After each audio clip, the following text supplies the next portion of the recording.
माँ आज मुझे भी खाना बनाना सिखाओ, मुझे भी खाना बनाना सीखना है।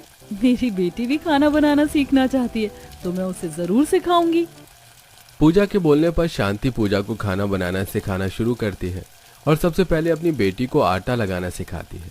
कुछ देर में शांति पूजा के हाथों में आटा की छोटी सी लोई देती है और उसमें आलू भरना सिखाती है। माँ देखो मैंने आलू का पराठा कितना अच्छा बनाया, कहीं से आलू नहीं निकल रहे। इस तरह जहां पूजा अपनी माँ से खाना बनाना सीख रही होती है तो वहीं विनोद अपनी बेटी के लिए 3-4 नई ड्रेस लेकर आता है।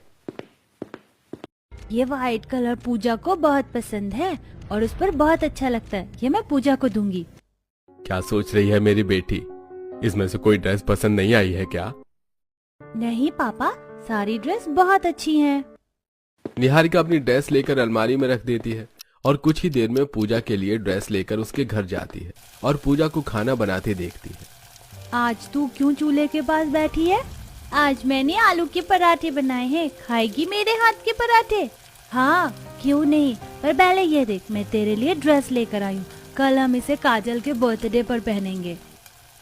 निहारिका पूजा को ड्रेस दिखा रही होती है कि तभी वहां आशा पूजा को ढूंढते हुए आती है और जब उसे पता चलता है कि पूजा खाना बनाना सीख रही है तो अपनी भाभी को टोंट मारती है।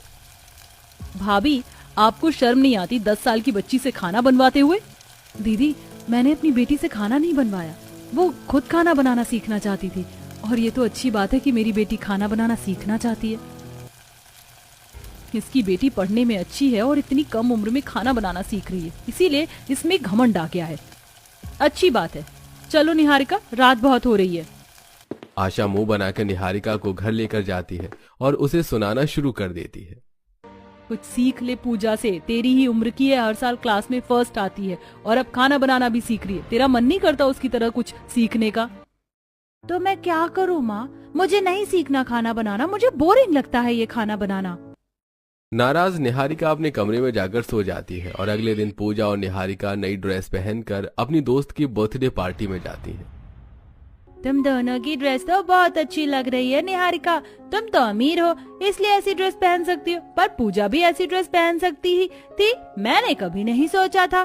पूजा मेरी दोस्त और बहन दोनों हैं, तो तुमने कैसे सोच लिया कि वो अच्छी ड्रेस नहीं पहन सकती?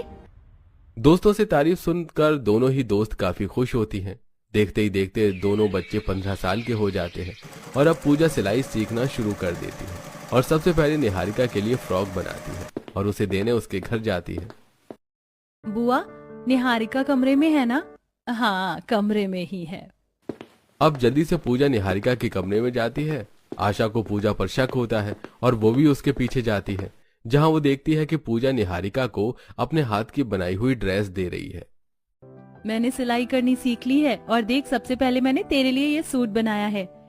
ये सूट तो बहुत अच्छा है, इसे मैं हमेशा अपने पास रखूंगी।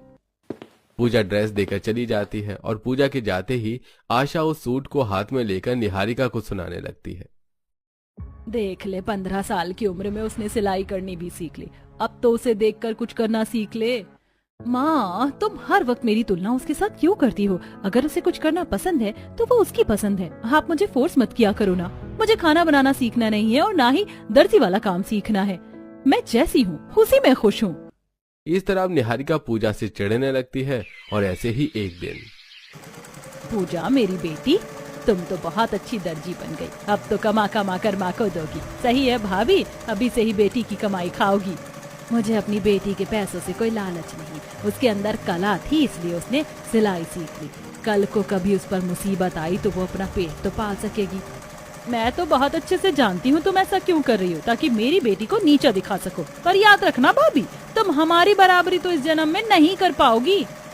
शांति की बेटी को आगे बढ़ता देख आशा को काफी गुस्सा आता है और वो अपना गुस्सा निहारिका पर निकालती है। समय गुजरता है और दोनों बच्चे बड़े हो जाते हैं और शांति पूजा के लिए रिश्ता देखती है। बेटा हमने तुम्हारे लिए जो लड़का देखा है वो तुम्हें पसंद तो है ना? पापा आपकी पसंद ही मेरी पसंद है, आप जहाँ बोलोगे मैं वहीं शादी करूंगी। हमारी बेटी कितनी समझदार है, मैं अभी आपकी बहन का मुंह मीठा करवा कर आती हूँ। जहां शांति और उसका पूरा परिवार अपनी बेटी के लिए खुद रिश्ता देखता है तो वहीं निहारिका अमित की मुलाकात अपने घर वालों से करवाती है। नमस्ते आंटी जी, हम दोनों एक दूसरे को बहुत पसंद करते हैं। मैंने घर में बात कर ली है, कुछ ही दिनों में मैं अपने पेरेंट्स से आपको मिलवा दूंगा। हाँ बेटा, क्यों नहीं, हमें भी तुम पसंद हो और मुझे अपनी बेटी पर गर्व है जो उसने तुम जैसे लड़के को चुना। विनोद को निहारिका की पसंद से कोई दिक्कत नहीं होती, तो वहीं कुछ ही देर में शांति आशा का मुंह मीठा करवाने आती है। दीदी मुंह मीठा करो, मेरी बेटी का रिश्ता लग गया है। हाँ ठीक है, बहुत अच्छी बात है। मेरी बेटी का भी रिश्ता लग गया है, इसलिए ज्यादा बनने की जरूरत नहीं है। आशा की बातें सुनकर शांति खुश होकर अपने घर जाती है, पर आशा निहारिका को सुनाना शुरू कर देती है। ये देख, तेरी मामी मिठाई देकर गई हैं। एक वो पूजा है जो अपने माँ बाप के पसंद के लड़के से शादी कर रही है, और एक तुझे देखो। माँ तुम ना हर वक्त मेरा कंपैरिजन पूजा से मत किया करो। मैं पूजा जैसी नहीं हूँ, मैं जिसे पसंद करती हूँ उसी से शादी करूंगी। गलती करी मैंने उस पूजा से दोस्ती करके, उसकी वजह से आज मुझे आपकी इतनी खरी खोटी सुननी पड़ती है। पर अच्छी बात है, शादी करके मैं अपने ससुराल चली जाऊंगी, कम से कम वहाँ तो मुझे इस पूजा की वजह से ताने सुनने को नहीं मिलेगा। निहारिका घर से बाहर चल जाती है। समय गुजरता है और अब अपनी सिलाई वाले पैसे जोड़कर पूजा अपनी माँ के साथ मार्केट जाती है और वहां से अपनी शादी के लिए खुद कुछ सस्ते कपड़े खरीदती है। तो वहीं शोरूम में आशा भी अपने पति और बेटी के साथ उसकी शादी का लहंगा देख रहे होते हैं। कितनी खुश है शांति पूजा जैसी बेटी पाकर, जो शादी में भी अपने माँ बाप का खर्चा बचाने में लगी, और एक मेरी नालायक बेटी देखो सोच रही है शादी पर ही जिंदगी भर की जमा पूंजी लुटा दूं। अरे भाग्यवान पूजा को क्या देख रही हो, उनके पास ज्यादा पैसे नहीं है इसलिए सस्ते कपड़े ले रही है। तुम इधर देखो, हमारी बेटी के लिए शादी का लहंगा अच्छा लग रहा है ना? ये वैसे भी पिंक कलर तो मेरी बेटी का फेवरेट है। पापा माँ को रहने दो, माँ को हमेशा वही चीज पसंद आएगी जो मुझे नहीं पसंद, और शादी मेरी है तो मेरी ही पसंद का होना चाहिए सब कुछ। निहारिका अपने माता पिता के साथ अपनी शादी की अच्छे से तैयारी करती है, तो वहीं पूजा अपने घर में बैठकर खुद अपनी शादी के कपड़े बनाती है और अपनी शादी में खाने की तैयारी भी खुद करती है। देखते ही देखते दोनों की शादी हो जाती है और विदाई के वक्त देख रही है उसकी शादी का लहंगा उसने खुद बनाया है। अगर तूने सिलाई सीखी होती तो हमें इतना महंगा लहंगा नहीं लेना पड़ता। मायके में तो हमारा पैसा दबा कर खर्च करवाया है, पर ससुराल में ऐसा मत करना, वरना तूने अपनी मर्जी से शादी करी है, कल को कुछ हुआ तो हम तेरा साथ नहीं देने वाले। माँ विदाई के वक्त भी तुम मेरा कंपैरिजन पूजा से कर रही हो, कैसी माँ हो तुम? अपनी माँ की ऐसी बातें सुनकर निहारिका को अब अपनी दोस्त से नफरत होने लगती है। कुछ देर में दोनों ही दोस्त अपने अपने ससुराल जाती हैं और अगले दिन दोनों ही बहू की पहली रसोई होती है, जहाँ पहली रसोई में पूजा दाल मखनी, कढ़ाई पनीर, नान, छोले, फ्राइड राइस जैसे काफी सारे पकवान बनाती, तो वहीं निहारिका अपने ससुराल में सबके लिए मैगी और पास्ता बनाती है। बहू भला अपनी पहली रसोई में मैगी पास्ता कौन बनाता है? माँ क्या फर्क पड़ता है, पहली रसोई में मैगी खाओ या छप्पन भोग। निहारिका को खाना बनाना नहीं आता और उसने अपनी पहली रसोई में इतना कर दिया, वो भी बहुत बड़ी बात है। बाकी वो धीरे धीरे सब सीख जाएगी। तू तो अपनी बीवी का साइड ऐसे ले रहा है जैसे मैं तेरी बीवी को डांट रही हूँ। कोई बात नहीं बहू, तुमने जो बनाया है वो अच्छा है, धीरे धीरे सब सीख जाओगी। माँ भाभी ने तो वो सारे खाने के आइटम बनाए हैं जो हम भैया से जिद करके बाहर से मंगवा कर खाते थे। भाभी को तो सब कुछ बनाना आता है, चाहे वो दाल मखनी, कढ़ाई पनीर, चाप, बोले फ्राइड राइस, पुलाव, पूरी या तंदूरी रोटी ही क्यों हो। मुझे नहीं पता था मुझ गरीब को सर्वगुण संपन्न बहू मिलेगी। अब तो मैं ऑफिस में टिफिन खोलूंगा तो लगता है तो पूरे ऑफिस में मेरे ही खाने की खुशबू होगी। इस तरह दोनों ही बहू की पहली रसोई काफी अच्छी जाती है। देखते ही देखते कुछ दिन बीत जाते हैं। अब जहां पूजा अपने पति को टिफिन में राजमा चावल, पूरी, हलवा, अच्छा खाना बनाकर देती, तो वहीं निहारिका कभी टिफिन में सैंडविच तो कभी मैगी पैक करती, और कई बार तो ऐसा होता कि वो अपने पति को लंच ही नहीं देती है। अमित, मैं रसोई में खाना बनाने की कोशिश कर रही थी पर मुझसे बन ही नहीं रहा, और अंदर बहुत गर्मी है, इसलिए आज भी तुम बाहर से ही ऑर्डर करके खा लेना। पर बहू हफ्ते में 3 दिन से 4 दिन अमित बाहर का खाना खाता है। कोई बात नहीं माँ, अगर आज निहारिका लंच नहीं बना पाई तो वैसे भी मैं बाहर का नहीं खाता। मेरा दोस्त है ना सूरज, उसकी बीवी बहुत अच्छा खाना बनाती है, मैं उसी का खाना खा लेता हूँ। मुस्कुराते अमित ऑफिस जाता है, जहां आज भी सूरज खाने में कढ़ी चावल, सलाद और रायता लेकर आया होता है। अरे वही मानना पड़ेगा, भाभी बहुत अच्छा खाना बनाती है। एक दिन मैं अपनी बीवी को तेरे घर पर लेकर आऊंगा और भाभी से बोलूंगा निहारिका को खाना बनाना सिखा दो। हाँ हाँ क्यों नहीं। पूजा के हाथों का खाना खाकर अमित पूजा की काफी तारीफ करता है। समय गुजरता है और देखते ही देखते 1 साल बीत जाता है और इन 1 साल में पहली बार सुमित्रा अमित की दोस्त की बीवी से मिलवाने के लिए निहारिका को शोभा के घर ले जाती है। शोभा बहन, कहाँ है तुम्हारी बहू? देखो, मैं अपनी बहू को लेकर आई हूँ ताकि पूजा बहू इसका नाप लेकर इसके लिए अच्छे से ड्रेस बना सके। बस माँ जी, आपने नाम लिया और मैं आ गई। अरे निहारिका, तू? आंटी, निहारिका आपकी बहू है, यानी कि मेरे पति और निहारिका के पति हमारी तरह दोस्त है। मैंने सोचा था शादी के बाद मेरा इससे पीछा छूट जाएगा, पर ये तो मेरे पति के दोस्त की बीवी निकली और इसका पति हमारी ही कंपनी में काम भी करता है। यह तो बहुत अच्छी बात है, तुम दोनों भी दोस्त निकले। अब तो सुमित्रा बहन, ना तुम्हें पैसे देने की जरूरत है और ना ही नाप। सुमित्रा कपड़े देकर घर आ जाती है और घर आकर पूजा की काफी तारीफ करने लगती है। तुम दोनों बचपन से एक साथ रही हो, बचपन की साथी हो, फिर भी देखो, वो खाने से लेकर सिलाई तक जानती है और एक तुम हो जो कुछ नहीं आता। इस पूजा की वजह से मायके में भी माँ मुझे हर वक्त सुनाती थी और यहाँ ससुराल में भी मेरी सास ने उसकी नाम की माला जपनी शुरू कर दी। निहारिका अपनी सास की बातें सुनकर मुंह बनाकर वहां से चली जाती है और वहीं जब भी मौका मिलता सुमित्रा कपड़े लेकर पूजा के पास सिलवाने जाती। अब ससुराल में पूजा न सिर्फ अपने और अपने ससुराल वालों के कपड़े सिलती बल्कि आसपास के लोगों के भी कपड़े सिलती है। समय गुजरता है और दोनों ही दोस्त प्रेग्नेंट होती हैं। बहू, अब तुझे सिलाई करने की कोई जरूरत नहीं है, तू प्रेग्नेंट है, ऐसे में तुझे अपना और होने वाले बच्चे का अच्छे से ख्याल रखना है। शीतल, तुम ही समझाओ ना माँ जी को, मुझे खाना बनाना और सिलाई करना कितना पसंद है और सिलाई करके जो मैं पैसे कमाती हूँ उससे मैं अपने बच्चों का फ्यूचर सिक्योर करना चाहती हूँ। माँ, रहने दो, भाभी का जो दिल करता है करने दो, वरना पूरे दिन भाभी बोर हो जाएंगी और भाभी का ख्याल रखने के लिए हम है ना, कुछ नहीं होगा उन्हें। आज मैं बहुत खुश हूँ बहू, जल्दी से इस घर में छोटा सा मेहमान आएगा। पूजा और निहारिका के गर्भवती होने से दोनों ही परिवार के घरों में खुशियां आ जाती हैं। समय गुजरता है और बहुत जल्द दोनों ही दोस्त का 8वां महीना लग जाता है। ऐसे ही एक दिन शोभा सुमित्रा को कपड़ा देने आती है और दोनों साथ बैठकर बातें करती हैं। हम दोनों के बेटे दोस्त हैं और हम दोनों की बहू गर्भवती है, क्यों ना हम अपनी बहू का बेबी शावर एक साथ रखें।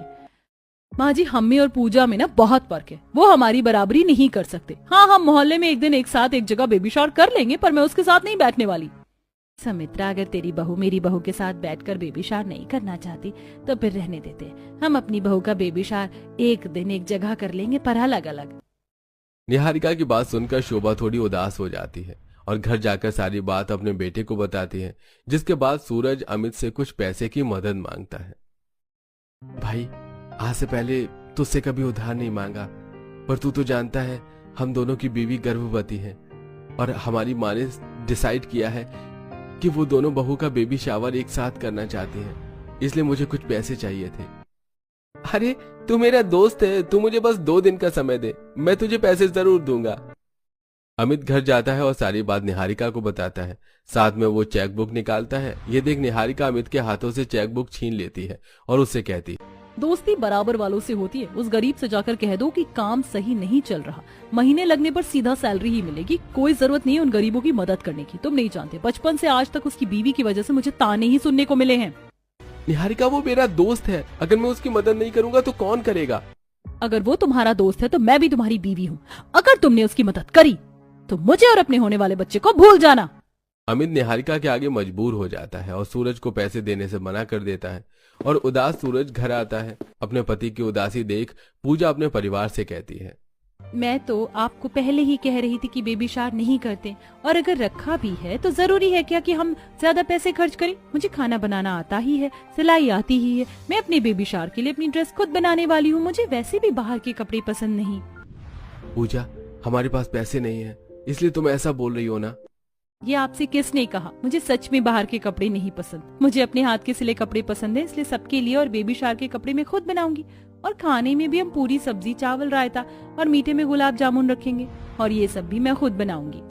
पूजा की बातें सुनकर उसके परिवार वालों के चेहरे पर खुशी आ जाती है। तो वहीं निहारिका अमित से क्रेडिट कार्ड लेकर बड़ी बड़ी दुकान और शोरूम में जाती है, जहां अपने बेबी शावर के लिए निहारिका काफी सारे कपड़े देखती है और 1 पीस पसंद करती है। बाहू, तू अपने बेबी शावर में ऐसे 1 पीस ड्रेस पहनेगी, इसमें बाजू भी नहीं और तेरे पैर भी दिखेंगे, घर आए मेहमान क्या सोचेंगे? ये मेरा बेबी शावर है, मुझे घर आए लोगों की परवाह नहीं। निहारिका अपने बेबी शावर के लिए वन पीस और हील्स लेती है और घर के बाहर हलवाई वाले को बिठाकर 56 भोग बनवाती है। तो वहीं पूजा अपने बेबी शावर के लिए खुद एक प्यारा सा गाउन बनाती है। यहाँ तक कि वो अपनी नंद के लिए भी खुद सूट तैयार करती है और अपने होने वाले बच्चे के लिए भी कुछ छोटे छोटे कपड़े बनाती है। और बेबी शावर वाले दिन सुबह जल्दी उठकर अपनी सास और नंद के साथ खाना बनाती है। भाभी आज आपने बहुत काम किया, आप थक गई होंगी, अब आप आराम कर लीजिए। आपका आज 9वां महीना भी लग चुका है। कुछ देर में मेहमान आने लगेंगे, आराम का समय नहीं है मेरे पास। इतना बोलकर पूजा अपना खुद का बनाया हुआ गाउन पहनकर बाहर आती है और झूले पर बैठ जाती है। तो वहीं सामने एक और झूला लगा होता है जिस पर वन पीस हाई हील पहनकर निहारिका आकर बैठती है। कुछ ही देर में दोनों ही बहू का बेबी शावर शुरू हो जाता है। अब घर आए मेहमान एक एक करके दोनों बहू की गोद में शगुन का सामान रखते हैं और कुछ औरतें निहारिका और पूजा की ड्रेस देखकर बातें करती हैं। शोभा की बहू को देखो, इस हालत में भी उसने अपने लिए कितना अच्छा गाउन बनाया। और एक सुमित्रा की बहू को देखो, भला अपने बेबी शावर में वन पीस कौन पहनता है? इतनी बड़ी टांगे दिख रही हैं, ये तो बच्चे के लिए बिल्कुल भी सही नहीं है। हाँ जी, मैं बहुत थक गई हूँ। अब आप मेहमानों को बोलिए इस झूले पर ही शगुन का सामान रख दें। मैं तो चली अपने दोस्तों के साथ थोड़ी सी ड्रिंक करने। अरे बहन, इसमें कितना तीखा खाना रखवाया है। अगर ये इस हालत में इतना तीखा खाना खाएगी तो इसके लिए हानिकारक हो सकता है। अरे बहन, हम क्या ही बोल सकते हैं, बड़े लोग बड़ी बातें। इसे तो पूजा बहू से कुछ सीखना चाहिए। उसने अपने बेबी शावर पर खुद ड्रेस बनाई, देखो उसकी ड्रेस कितनी अच्छी। और बेचारी ने सुबह जल्दी उठकर खाने की अरेंजमेंट भी खुद करी है। और इस अमीरजादी के खाने से तो अच्छा ही खाना है उसका। वहां आए सभी मेहमान आपस में बातें कर रहे होते हैं और ये सब कुछ सुमित्रा सुन लेती है। कुछ ही देर में ज्यादा काम करने की वजह से पूजा को डिलीवरी पेन शुरू हो जाता है। सूरज उसे जल्दी से हॉस्पिटल लेकर जाता है। ये देख निहारिका बहुत खुश होती है और नशे में शोभा के पास जाती है। अपनी बहू से अगर इस हालत में सिलाई ना करवाकर थोड़े से पैसे खर्च कर लेती तो आज उसकी ये हालत ना होती। बहू जरा संभल कर, तुमने ज्यादा पी ली है। मैं बिल्कुल ठीक हूँ। इतना बोलकर निहारिका जैसे ही मुड़ती है उसके सैंडल की हील टूट जाती है और वो पेट की तरफ से जमीन पर गिर जाती है। उस वक्त कुछ औरत शीतल, शोभा और सुमित्रा के अलावा कोई नहीं होता।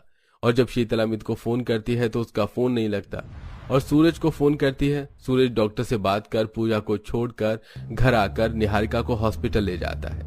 कुछ देर में दोनों बहू की डिलीवरी हो जाती है और जब निहारिका होश में आती है तो अपने परिवार के साथ पूजा और उसके परिवार को देखकर हैरान रह जाती है। आपकी दोस्त और आपकी फैमिली बहुत अच्छी है। आपको सूरज जी का धन्यवाद करना चाहिए जो अपनी बीवी को अस्पताल में अकेला छोड़कर आपको हॉस्पिटल लेकर आई।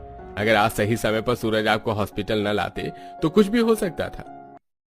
भाभी, आपको मुझे थैंक यू बोलने की जरूरत नहीं है। अमित मेरा दोस्त है, मैं अपने दोस्त के लिए इतना तो कर ही सकता हूँ ना। सूरज की अच्छाई देख निहारिका को खुद पर गुस्सा आता है। इसी तरह कुछ दिन बीत जाते हैं और पूजा निहारिका को अपने बच्चे के नामकरण में बुलाने के लिए आती है, जहाँ निहारिका पूजा से कहती है, तू इतनी अच्छी क्यों है?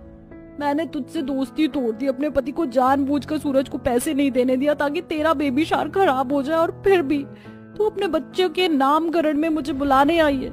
तू सच में हर चीज में मुझसे अच्छी है, इसलिए अब मुझे तेरी मदद चाहिए। क्या तू दोस्त होने के नाते मुझे एक अच्छी माँ बनने में मेरी मदद कर सकती है? मुझे सच में तुझसे अच्छी माँ बनना सीखना है। तू बचपन से मेरी दोस्त है।